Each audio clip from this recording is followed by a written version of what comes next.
Yeah, so I was thinking about Kevin Spacey, you know, the whole Yeah. disgraced actor thing and the Did whole I not thing have of him on the list I just said? you might have not mentioned, but obviously he's a big one. Yeah. Yeah, He would But be he was one of the ones that my friend Steven and I were talking about. yes, and you look back at the movies that they've made, and obviously you can't diss the movies because it was just movies that they made and it should be appreciated. And yes, the question is whether when it's going to be okay for them to come back. But it made me think about times when known actors or just basically bad casting decisions, essentially, or maybe they're not bad casting decisions. Because I don't know. I remember when I wrote this after the thing came out about Kevin Spacey, and I said something to the effect of like Moon is one of my favorite science fiction. Speaking of science fiction Oh yeah. movies, and it's always bothered me that the voice of the robot there is Kevin Spacey. His voice is way too recognizable. It sort of kills just that part of the movie. Like it would have been a perfect movie if just the voice of the robot wasn't Kevin Spacey. And I made a post about it, not because he's disgraced, not because I want to replace him. It's just because I don't like it. And it should have been sure. voiced by someone else. And famously, they made a big deal about getting his voice for Moon. Like he actually didn't want to do it until they made the movie and proved to him that it's a good project for him to join. So he was also kind of a jackass about how he went about being cast in that movie. And Mm. then he saw that it was a great movie, so obviously he dubbed the voice over it. I didn't know Um, that. yeah, that's I think that's the story there.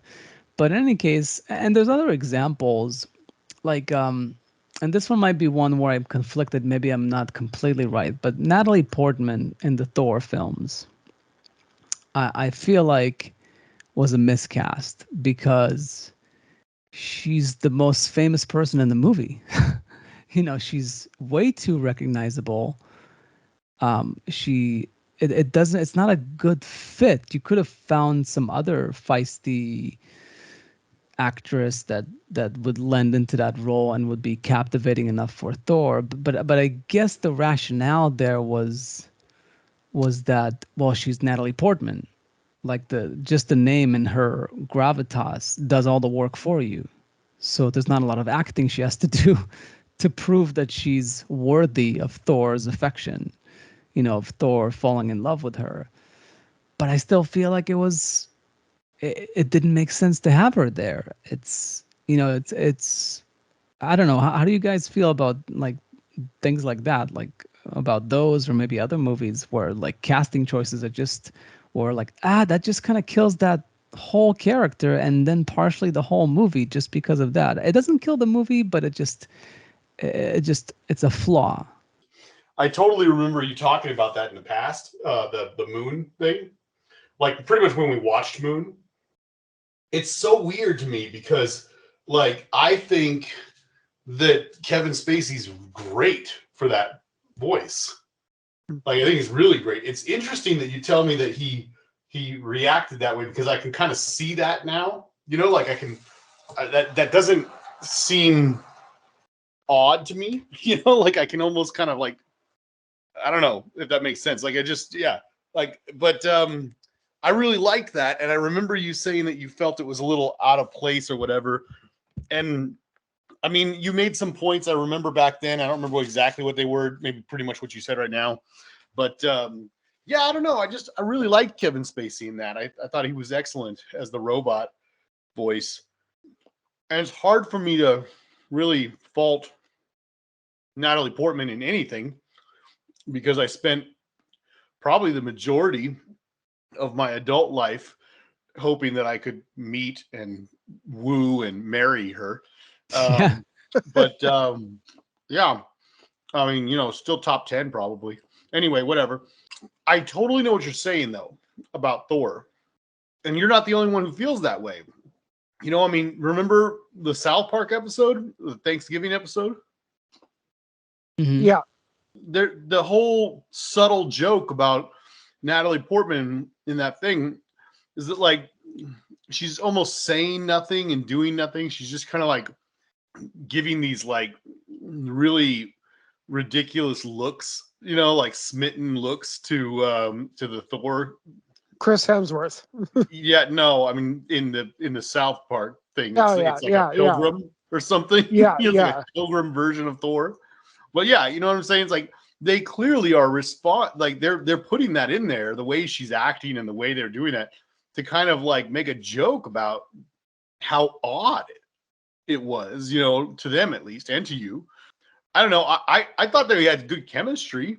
I didn't think that it detracted from the movie at all, but I definitely can see why you felt it was an odd choice, especially since Chris Hemsworth was a complete no name at the time. Exactly. She was the movie star in that movie. Yeah, I mean, So like she Gwyneth Paltrow and Robert Downey Jr. That makes sense. it's sort of like the There Will Be Blood. Like there's the whole thing about I think there was another character, another actor cast opposed instead of Paul Dano, and that he just could not like match Daniel Day Day Lewis. Lewis's performance or gravitas. Like there's just no way. Nobody is supposed to match him, but you're supposed to hold your own with him. Yeah, yeah. You And couldn't they match his like energy. yeah, so very quickly they had to change the actor, and Paul Dano did a really good job, and that's probably what put him on the map in a way. Didn't he do That Little Miss Sunshine before that?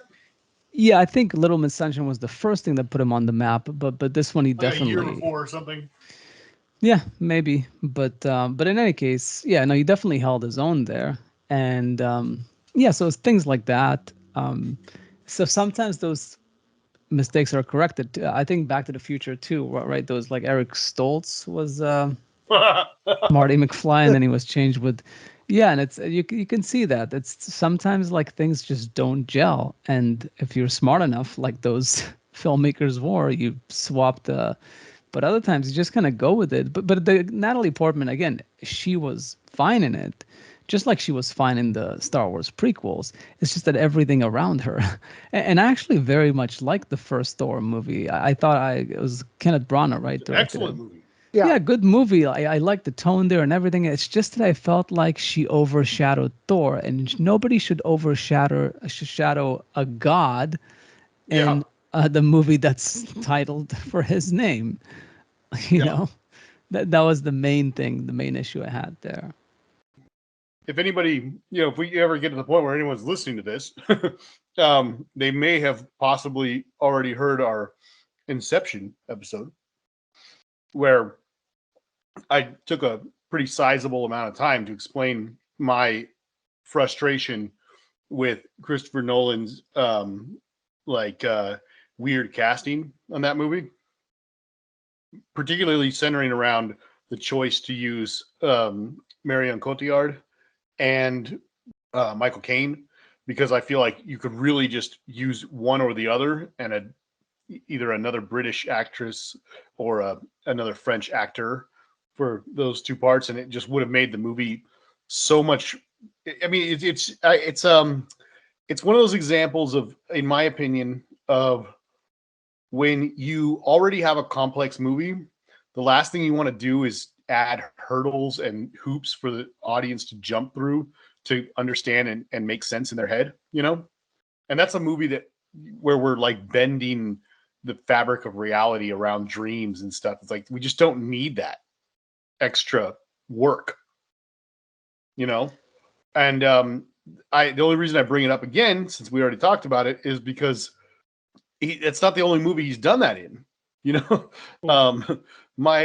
Probably one of my biggest frustrations with what I see as his weakest movie, probably, which is the third Batman movie, the Dark Knight Rises. Dark Knight Rises. Yeah, is once again the casting of Marion Cotillard makes no sense whatsoever, because they clearly establish Batman's age. They have how old he is in the first film. They show that the second film is at most a few months later, certainly not years later. So we can pin his, age to like being a certain age. I don't have all this written down in front of me. I've worked all this out with friends and stuff like that, but we know how old he's supposed to be. He's only supposed to be, I think, in his late 20s, early 30s by the time the third movie comes around, because it's been they say how many years it's been since Aaron Eckhart's character died. I think it's 8 years or something like that. Maybe 10, I don't know, but he's not supposed to be that old yet. He's only in his like late 30s, and he's got the whole Indiana Jones thing going, where it's the mileage, not the age kind of thing, and that's fine.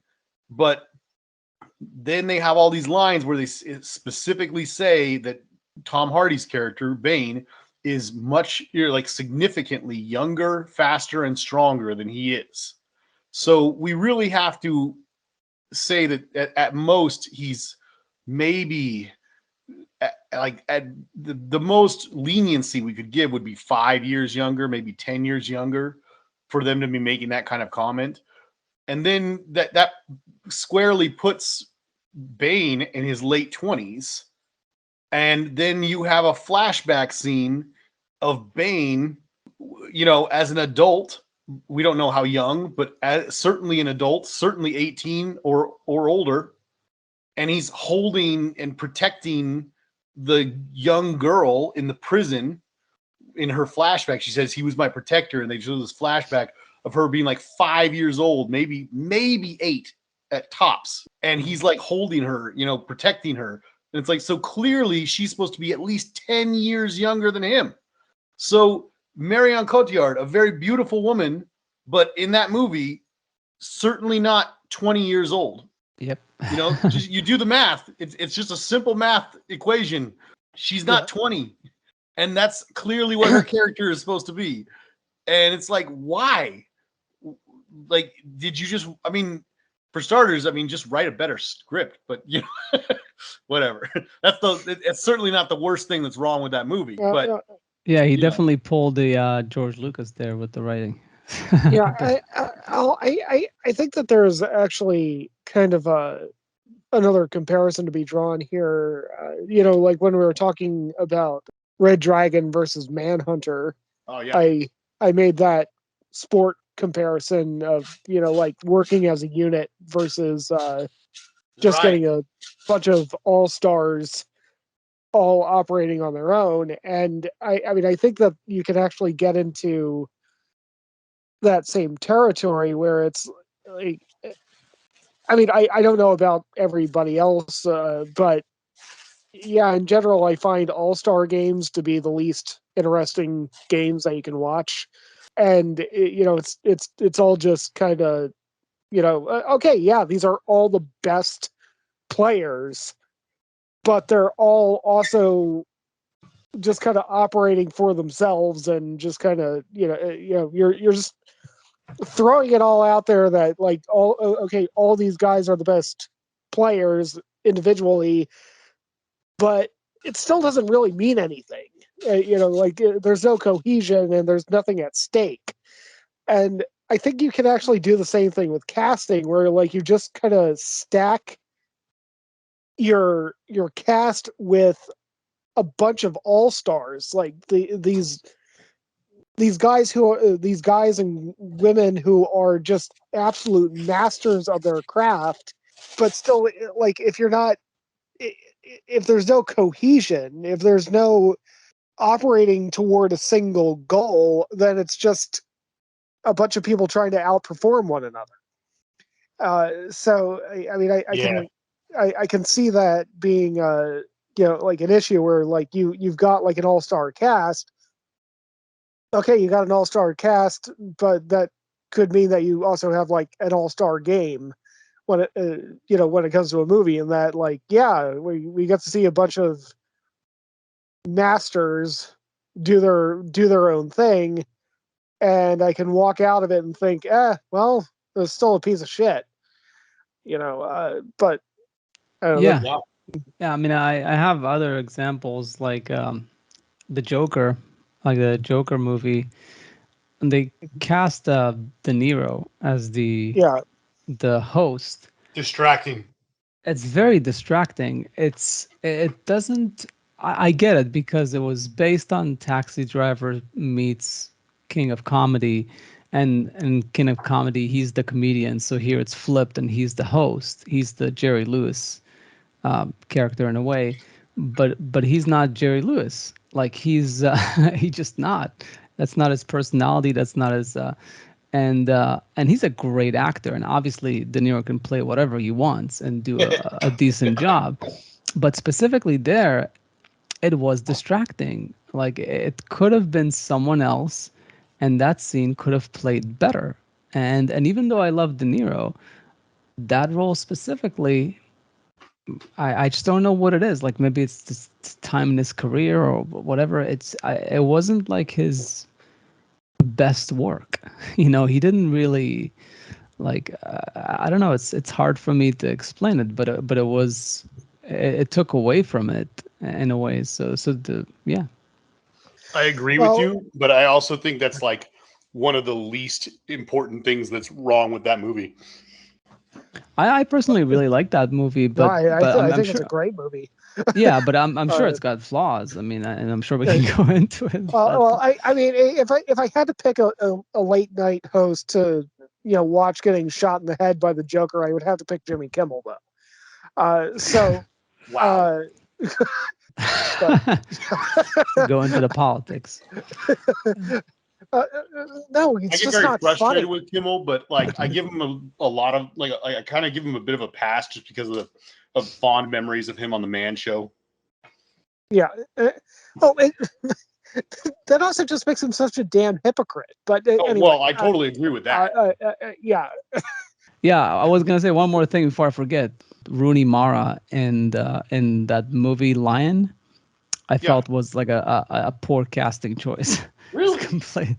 Yeah, because I felt like because you had like Nicole Kidman was the Australian mom, and that's great. That was good casting, and Dave Patel was obviously coming off of Everything. but Rooney Mara plays like a nothing character. She's the girlfriend, and she doesn't have much going on. And right out, having done, she just did Carol, and before that, she did A Girl with a Dragon Tattoo and stuff. You don't want to cast her, and she was in Her as well, in a more sophisticated girlfriend. Or I guess she dated, I think, Joaquin Phoenix. You just don't cast her as a simple girlfriend. It's just not necessary. Like she's too unique to be just a girlfriend. I see. Like she needs a role with more teeth. I got you. I mean, I think she did it because like it was a good, interesting story about a fascinating, like true to life event. So she wanted to be part of it, but really it was a character that did not necessitate that caliber actress. Well, I mean, I case in point, I forgot that she was even in it. Me too. I mean, that's a good thing. That's good acting. I do but- remember real quick. I do remember thinking number one, obviously she's Rooney Mara. She's beautiful, and I remember thinking like this guy's so lucky. He started out this kind of life, then he got adopted. He like one in a million shot by these wealthy Australians. Grew up, had that life, almost got derailed by his younger brother a couple of times. His stepbrother or whatever you want to call it. Adopted brother, and then like after all that still remember like was able to make that connection and everything, but like amongst all the turmoil, emotional turmoil he's going through, I'm like, you got a great girlfriend. I mean, like she's so loyal and beautiful, I'm like, man, this guy's super lucky. But I did forget it with her though. I saw the that movie at a screening, I think at the Egyptian Theater or something, with the producers. Might have been the Era Theater, but I remember the producer saying how that he feels bad that they used her for the girlfriend role. Like he did say that, and then they said like, but we're making it up to her because she's playing Mary Magdalene in the next movie that we're using her to better effect. But he actually flat out said it's like it's not that big of a role, but they offered it to her, she went for it, and What movie are they making? Something biblical, obviously. Oh no, this was done 2018. Mary Magdalene. I saw it actually. This is with Joaquin Phoenix plays Jesus. It's well, there's nothing appealing about that to me, but okay. no, it's interesting. It's I saw it because I heard about it, and then it came up I think on Hulu or something. So I was like, let me see this, and it's interesting. It's another take about on the story, and it's from her perspective, from the female perspective.